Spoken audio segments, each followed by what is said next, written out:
Breath of the Wild weapon durability was a common debate point for the game when it came out, and it was something that initially I really disliked, but then it sort of grew on me and became an establishing sort of identity marker of the game. With the sequel to Breath of the Wild coming out, the Tears of the Kingdom, there's an article from Game Rant I wanted to read through and react to about durability system predictions. I thought this would be enjoyable simply because many people are probably wanting it to go away.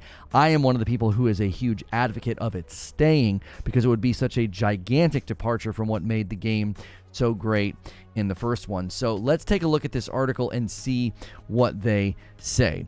Amidst discussions of ESRB ratings and new rumors of a Switch successor, well, there's not going to be one, at least not a next-gen one anytime soon, the wait for The Legend of Zelda Tears of the Kingdom carries on. Its release date is less than 5 months away at this point, and it seems like no delays are expected. Despite this, Tears of the Kingdom remains an utter mystery to fans. Trailers have all been brief and devoid of context, and scattered tidbits of information have cropped up across the past 3 years.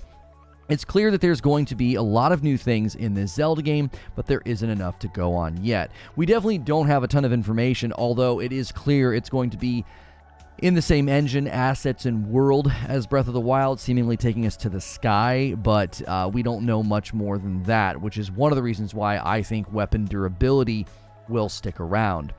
Expectations for the usual February Nintendo Direct to be focused on Tears of the Kingdom seem reasonable. The game won't be a mystery for much longer, although that means confronting the reality of whatever it turns out to be. The Legend of Zelda Breath of the Wild was a radical departure from normal Zelda gameplay, not only adding a true open world, but also de-emphasizing dungeons and item acquisition. This is where I will agree with people that I would love to see an abundance of dungeons or more classic dungeon feel in the sequel, because I really thought Breath of the Wild did something fun with the shrines and the 4 beasts, but I really missed that classic feel of looking for a dungeon and having it have its own theme and feel. The beasts were more like a puzzle than an actual dungeon. So I do agree with people that say a return to a more classic Zelda formula with dungeons would be excellent. Instead, players had a non-linear list of objectives and a set of powers that are given to the player right away. Past that, items and upgrades had to be procured in the vast wilds of Hyrule, and the systems governing them were not universally praised. A lot of people took issue with the stamina system as well, and again, that was one that really grew on me over time, although I will say the weather system became inconvenient to the point that I really didn't like it. The last couple times I tried to play this game with my kiddos, it was extremely frustrating to just not be able to do something because a storm crops up, unable to climb a surface or something of that nature.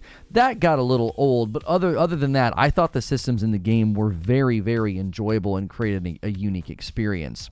The biggest concern many Zelda fans have going into Tears of the Kingdom is how it will handle Breath of the Wild's weapon durability. While armor was permanent and consumables were easily replaced, all weapons and shields had durability. Many combinations of fragility and effectiveness are available, and players could never grow too comfortable with any one loadout. Debates regarding the system rage on this very day, with all eyes on Tears of the Kingdom to see Nintendo's response. This system definitely had flaws, and Tears of the Kingdom could change a lot about it. However, getting rid of it entirely may be out of the question. I would be interested to know if they're going to outline any of the flaws that it had. I didn't really find any of it to be a flaw. It was just a unique take on the way the game played, and you constantly had so many weapons. I would commonly be doing a shrine and have to throw a weapon away because I found something new or something more powerful, constantly sort of combing over your weapons. What do you have for specific enemy types, which certain ones had certain weaknesses, saving something right before it cracked because you get like a big damage boost and a stun on an enemy, and sort of saving some of those weapons, I thought was actually quite awesome. It gave it a very low-level survival feel, which I think paired very well with the crafting and the cooking of the food, and that made it sort of feel you were surviving and living off of the land. One of my favorite things they did in Breath of the Wild was the one island where they took everything from you and you kind of had to survive. I would have loved to have seen a rogue DLC. I know people are going to be like, I thought you hate rogues. Rogues have slowly grown on me. I think a rogue Breath of the Wild would be so much fun with the systems, with the food and the weaponry, just sort of surviving. I know there were later challenges and things that kind of got into that field, but I think a true rogue mode would have been very, very fun in this game. It's probably a little bit too big for that, so it would have to be self-contained to a more arena or dungeons.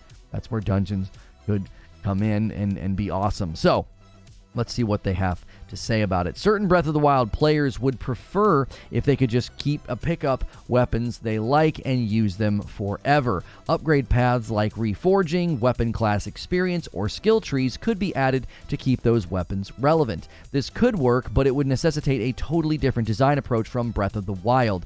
This is something that I think people need to understand, that if they went to a completely different system, you'd be talking about an itemization and a loot table that would require other systems to support it as well, and you wouldn't want it to just be, hey, you found a sword, use it for forever. Oh, you found a stronger sword, use it for forever. You'd want there to be more beneath it. I really do think people are forgetting just how exciting it would be to kill a group of enemies and to have them all dropping weapons that could be stored or just ignored depending on how much stronger they were than what you already had in your inventory. I don't think people understand just how sort of repetitious or predictable it would feel if it was just another RPG with weapons dropping and skills and a skill tree attached to that. That wouldn't necessarily, I don't think, be the right choice, and I think would rob the game of its own unique identity.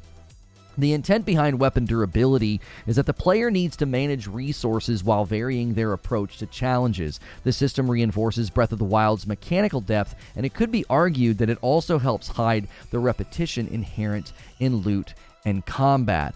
I mean, I definitely think that you could say that. You could say, oh, it helps hide the repetition, but I also think it keeps things varied and fun. I mean, just if you scroll up here and look at this picture, there's so many different weapon types you can have in your tow. There's ones that you definitely are your favorites and you sort of save them for the fights that might be a little bit more challenging. I really, really liked it. Like, I did not like it at first, and it grew on me, and I think that's a testament to the fact that the system is quite good.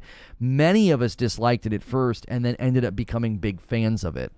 While weapon durability will probably stay in Tears of the Kingdom to retain Breath of the Wild's identity, there are definitely improvements to be made. Okay, well, I would love to hear this, because I actually think they could make some improvements. I don't think it was necessarily a flawed system, though. It's possible that Tears of the Kingdom won't change weapon durability at all, but considering how much feedback Nintendo has gotten on the first game, that isn't likely. Instead of removing durability, players could have the option to extend it. Nothing but the Master Sword itself, once usable again, would be unbreakable, but special resources could be used to reinforce a favored item.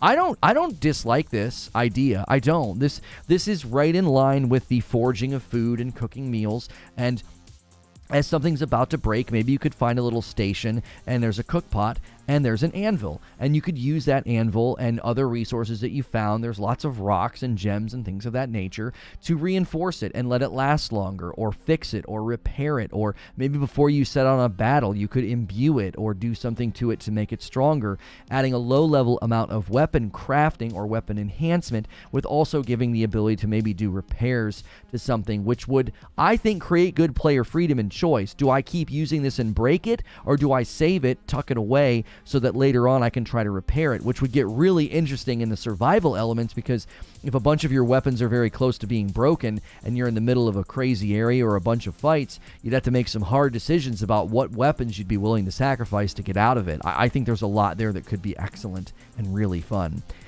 These could be gained from scrapping unwanted weapons, but a better approach would be producing such materials by breaking weapons. Players would still be incentivized to try varied builds during downtime, and entirely new systems like weapon class skill trees wouldn't need to be introduced just to accommodate static playstyles. And I agree with that. I think the thing that I just outlined could also end up working very well in a system like that. You wouldn't necessarily need to add a bunch of skills and skill trees.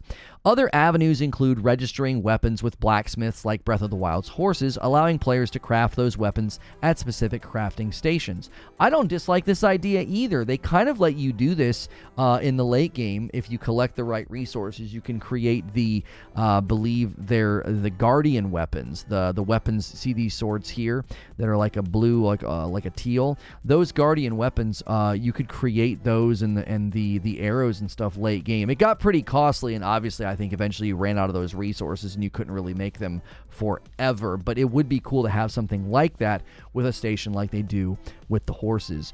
It wouldn't change much about weapon durability, but players wouldn't truly lose any broken weapons and would have a constant rupee outlet. Yeah, that also. I mean, having that wealth of rupees and stuff mid and late game can sometimes sort of feel like, what am I supposed to do with all of this? That would be a way to have spending and grinding. You know, you could be sort of like, I'm going to go out and farm some rupees, kind of get my weapons where I want them before I go do this dungeon, if we get dungeons, or this boss fight, or this challenging area. There could be a rare potions that restore an item's durability to full, possibly overcharging it in the process. I kind of touched on this with imbuing, before you go to do a fight. It's hard to say what Tears of the Kingdom will go with here, but the best approach should encourage players to engage with its systems and still feel like they've come out ahead. And I don't disagree with that. I think there's a lot of options they could do to enhance the system and make it better, but I definitely don't agree with anybody who wants it to be removed from the game. I think that would be an enormous mistake. Let me know what you think in the comments below. If you like this kind of reaction discussion style content, check out my live streams that we do Monday through Friday. Make sure you're subscribed to the channel. So hit the subscribe and the like button on this video so that way I can see you in the next one.